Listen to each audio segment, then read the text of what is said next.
We are heading off to the White House, who's pushing for a tax that would see crypto miners pay an amount equal to 30% of their energy costs. According to an online post, the punitive tax would be implemented on crypto mining operations for the, quote, harms they impose on society, end quote. Zach, what do you think of this tax? Big bad Bitcoin out here. The harms they impose on society. Ouch. I know. I guess you could say like externalities, right? Like there are externalities associated with Bitcoin mining, and sure, maybe these people should be held to account, right? These firms are big. They consume a lot of energy. There is a carbon footprint associated with consuming that energy. We've had this debate time and time and time again as Bitcoin gets discovered by more and more people that proof of work mining is energy intensive. And so there should be some way that governments can intersect with this industry in a way where some of those externalities are covered by those who are producing them, the miners in this instance. Whether or not this is the way to do it, or whether or not this is just sort of looking to ban the thing outright under the guise of another thing, that's what is like to be debated here, right? Bitcoin miners are like notoriously, sensitive to pricing, right? Energy pricing specifically. So if you're going to impose this significant levy on their work, it could effectively drive them to other countries. And maybe that's the goal. Maybe that is the intent here. And I think that's for people to debate. But this debate is not going away. The energy cost of proof of work mining is not something that's going to go away. And hopefully there's some sort of common sense approach to figuring this out. I don't know if this is it or if this is just a Trojan horse way to get Bitcoin miners out of America altogether. But Sam, I'll toss it to you for your thoughts.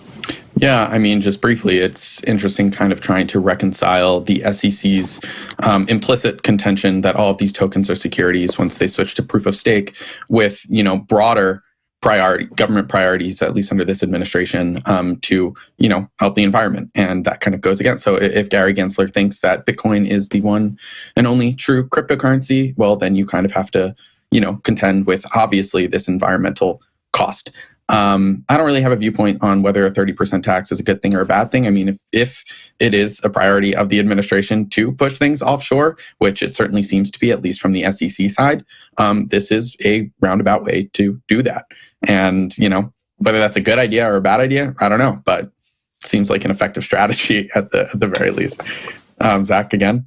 Yeah, no, I really love that tension. Like with, Bitcoin is the one true non-security in the eyes of the SEC. So you have one part of the administration saying, hey, Bitcoin is the one true coin. And then you have this other side of things saying, okay, proof of work is bad and evil. And we're going to push these people off with excessive tax burdens. So it is this sort of, schizophrenic approach to regulating the industry that I think the U.S. has long suffered from.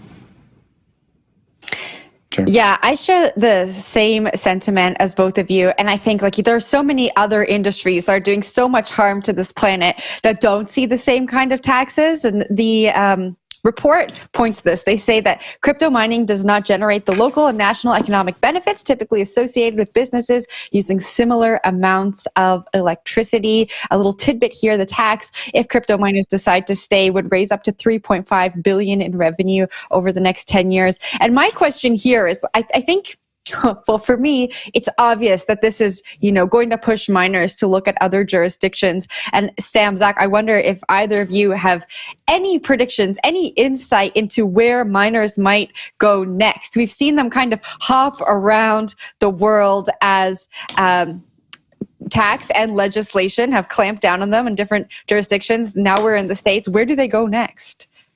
Wherever energy is cheapest. That's what they'll tell you, whether through economic incentives offered by the government or by excess hydropower.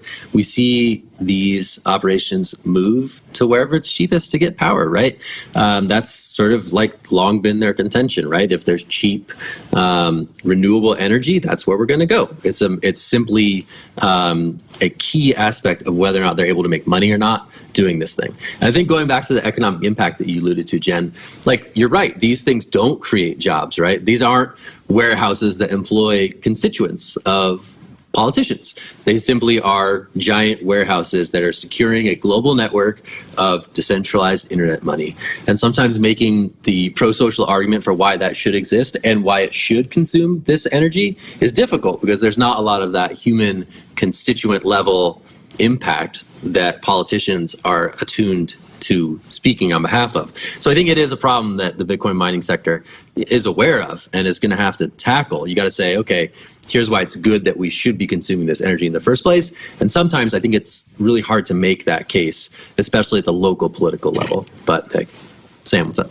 Yeah, I mean, one quick note, we should mention that the broader context upon which this is all happening is one where a bunch of overeager crypto mining companies ended up borrowing or borrowing money to buy or just bought a bunch of new equipment that is simply not being paid for by the incentives and the kickbacks that one gets from mining Bitcoin. And so adding a 30% tax on top of that will stretch these miners really, really, really thin. So, this is just one more thing for these cryptocurrency miners. It's not just happening in a vacuum, and it's going to be hard to operate one of these, facilities in the U.S. regardless of a tax.